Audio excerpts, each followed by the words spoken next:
जम्मू कश्मीर की मानवाधिकार कार्यकर्ता तस्लीमा अख्तर ने यूएन में अंतर्राष्ट्रीय समुदाय के सामने अपनी बात रखी कि कश्मीर में पाकिस्तान प्रायोजित आतंकवाद किस प्रकार जम्मू कश्मीर की आम जनता और अमन चैन को प्रभावित करता रहा है।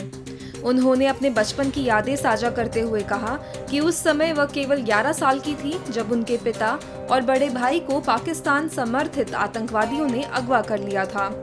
पर अब कश्मीर की तस्वीर बदल चुकी है। कश्मीर में बदली हुई परिस्थितियों पर उन्होंने अपनी राय भी रखी।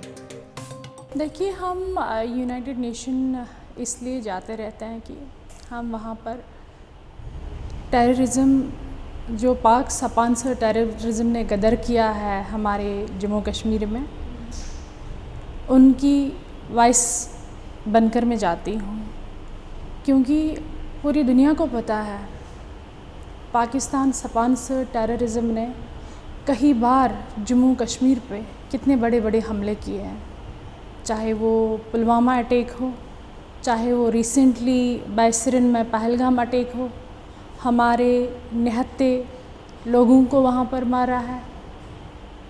कोई वहाँ पर से छुट्टियाँ मनाने आया था, कोई बच्चों को जन्नत बेनज़ीर कश्मीर का सैर कराने के लिए आया था, तो उन्होंने उनको भी नहीं बख्शा। एक छोटे बच्चे का, मासूम बच्चे का इतना क्या कसूर था कि उसका वो छोटा सा नन्हा सा हाथ अपने बाप के हाथ में, और उसको बाप जन्नत कश्मीर का सैर करा रहा और दिखा रहा है।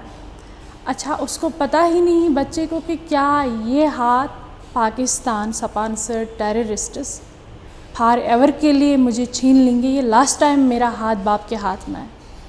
तो इतना उनको इतना सा भी नहीं है कि ना वो छोटे बच्चों को देखते हैं, ना ही वो औरतों को देखते हैं, ना वो मर्दों को देखते हैं। बस इसी पर तुले हुए हैं, जहाँ जो लगे दहशत खौफ फैला के रखें ताकि सरेआम इनोसेंट किलिंग्स करे। ये किस हद तक चलेगा? हम यूनाइटेड नेशन से यही अपील करने चाहते हैं कि इनकी अकाउंटेबिलिटी करो, और टेरर फंडिंग पूरे वर्ल्ड को इंटायर होना पड़ेगा against Pakistan sponsor terror funding के लिए। पिछले कई सालों से हम इनको रिप्रेजेंट कर रहे हैं। बहुत ज़्यादा हमने बदलाव देखा है। जब हमारे इंडियन गवर्नमेंट ने भी देखा कि मेजॉरिटी में जब लोगों ने अपनी वॉइस रेज़ की है अगेंस्ट टेररिज्म की, जो उनके साथ हुआ है, जब उन्होंने अपनी रियलिटी स्टोरीज़ बयान की है, जब उनके सारे FIR वगैरह हमने कलेक्ट किए और कुछ केसेस उनमें से जो पेंडिंग थे SRO के, तो finally I would like to thank you my dear beloved Indian government कि उन्होंने इस बारी जब देखा कि रिसेंटली कश्मीर में कम से कम 250 प्लस घरों को, लोगों को एक सहारा मिला है, उनको वो अपॉइंटमेंट लेटर्स मिली है जिनसे कम से कम उनका रोज़गार, रोज़ी रोटी चल सकती है, उनके बच्चों की एजुकेशन चल सकती है।